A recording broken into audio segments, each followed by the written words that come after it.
Everyone আসসালামু আলাইকুম। চলে এসেছি আরেকটি নতুন ভিডিও নিয়ে। আজ আমি একটি ওড়নার উপর সূর্যমুখী থিমের ড্রয়িং করব, কোনো ট্রেসিং পেপার ছাড়াই।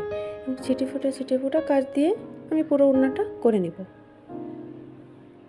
একটি করে ফুল এবং তার সাথে একটি পাতা দিয়ে পুরোটা ওড়না আমি এইভাবে এঁকে নেব। প্রথমে পুরোটা ওড়না আঁকার পরে দেখুন কত সুন্দর লাগছে। আপনারা চাইলেও এটা আঁকতে পারেন।